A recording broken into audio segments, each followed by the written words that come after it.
মক্কা ও মদিনার পর জেরুজালেমের আল আকসা মসজিদকে ইসলামের তৃতীয় গুরুত্বপূর্ণ ধর্মীয় স্থান হিসেবে বিবেচনা করা হয়। প্রতি বছর ফিলিস্তিন এবং পৃথিবীর বিভিন্ন দেশ থেকে হাজার হাজার মুসলিম আসেন এই মসজিদ প্রাঙ্গণে। গত কয়েক বছর ধরে আল আকসা প্রাঙ্গণে ইসরায়েলি বাহিনী ও ফিলিস্তিনিদের মধ্যে সংঘর্ষ ও সহিংসতার ঘটনা ঘটেছে। কিন্তু এই এলাকাটি এত স্পর্শকাতর কেন? এর জন্য ফিরে তাকাতে হবে এর ইতিহাসের দিকে। নবী দাউদ আলাইহিস সালাম যখন জীবিত ছিলেন, তিনি আল্লাহর নবী ও বাদশাহ ছিলেন। 30 বছর বয়সে তার নবুয়ত প্রাপ্তির পর 70 বছর বয়স পর্যন্ত তিনি আল্লাহর ধর্ম প্রচারে নিমগ্ন ছিলেন এবং শাসন কার্য পরিচালনা করেছেন। জীবনের শেষ প্রান্তে উপস্থিত হয়ে তিনি রাজ্যের প্রধান ব্যক্তিদের বললেন, আমার জীবনের একটি প্রধান বাসনা ছিল, আমি আল্লাহ তাআলার ইবাদতের জন্য একখানা পবিত্র গৃহ নির্মাণ করব এবং এর জন্য আমি প্রয়োজনীয় স্বর্ণ, রূপা, তামা, পিতল, লোহা, কাঠ, পাথর ইত্যাদি সংগ্রহ করে রেখেছি। তারপর তিনি পুত্র সুলাইমান আলাইহিস সালামকে এই পবিত্র গৃহ নির্মাণ সংক্রান্ত প্রয়োজনীয় পরামর্শ দান করলেন এবং এই কার্যের গুরুত্বের বিষয়ে অবহিত করলেন। তিনি হযরত সুলাইমান আলাইহিস সালামকে বারবার বললেন, স্মরণ রেখো, এটা বাসগৃহ নয়, এটা আল্লাহ তাআলার ইবাদতের গৃহ। নবী সুলাইমান আলাইহিস সালাম পিতার মনের বাসনা পূর্ণ করতে বদ্ধপরিকর হলেন। পৃথিবীর বিভিন্ন দেশ থেকে সুযোগ্য প্রস্তর শিল্প এবং বিভিন্ন শ্রেণীর প্রখ্যাত কারিগরদের এনে বিরাট অট্টালিকা নির্মাণ করলেন। নানাবিধ উপকরণ দিয়ে সুসজ্জিত করা হলো। ইতিহাসবিদ পণ্ডিত ইবনে তাহমিয়া বলেছেন, আসলে সুলাইমান আলাইহিস সালামের তৈরি সম্পূর্ণ উপাসনালয়ের স্থানটির নামই হলো মসজিদুল আল আকসা। মুহাদ্দিসগণ এই বিষয়ে একমত যে সম্পূর্ণ উপাসনার স্থানটি ইসলামের নবী সুলাইমান আলাইহিস সালাম তৈরি করেছিলেন, যা পরবর্তীকালে ধ্বংস হয়ে গিয়েছিল। নবী ইব্রাহিম আলাইহিস সালামও জেরুজালেমে একটি উপাসনার স্থান প্রতিষ্ঠা করেছিলেন। আল আকসার চত্বরে রয়েছে বেশ কয়েকটি স্থাপনা, যার কোনোটি মুসলমানদের জন্য, কোনোটি ইহুদিদের জন্য, আবার কোনোটি খ্রিস্টানদের জন্য গুরুত্বপূর্ণ।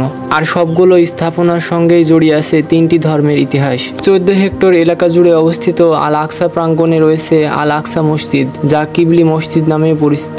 এছাড়াও আছে সোনালী গম্বুজ বিশিষ্ট ডোম অফ দ্য রক, যা জেরুজালেমের সবচেয়ে স্বীকৃত একটি ল্যান্ডমার্ক এবং এই দুটি পবিত্র হিসেবে বিবেচিত।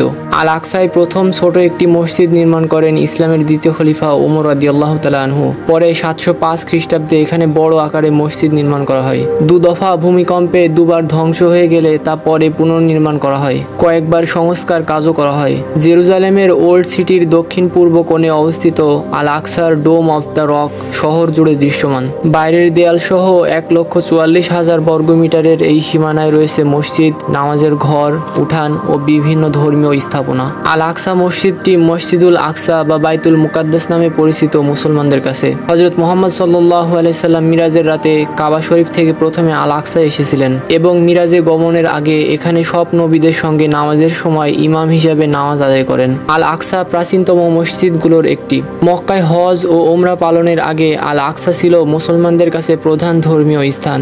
ইহুদিরা বিশ্বাস করে টেম্পল মাউন্টেই তাদের পয়গম্বর আব্রাহাম তার পুত্র ইসমাইলকে উৎসর্গ করার জন্য নিয়ে এসেছিলেন। এখানে উল্লেখ্য, ইহুদিদের পয়গম্বর আব্রাহাম ইসলাম ধর্মে নবী ইব্রাহিম আলাইহিস সালাম হিসেবে পরিচিত।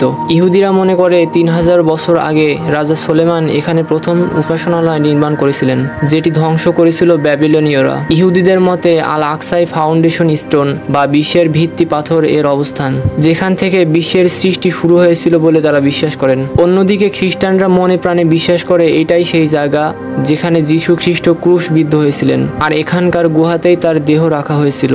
মক্কার আগে মুসলিমরা এই স্থানকে কিবলা হিসেবে ব্যবহার করতেন, অর্থাৎ এর দিকেই ফিরে নামাজ পড়তেন তারা। উমাইয়া খলিফা আব্দুল মালিক ইবনে মারওয়ানের নির্দেশে 692 খ্রিস্টাব্দে তৈরি হয় অষ্টকোণ বিশিষ্ট স্থাপনা ডোম অফ দ্য রক। বর্তমানে আল আকসা মসজিদের 9টি প্রবেশ পথ রয়েছে। পাথর ও মার্বেল যুক্ত স্তম্ভের কাঠামের ওপর দাঁড়িয়ে আছে মসজিদটি।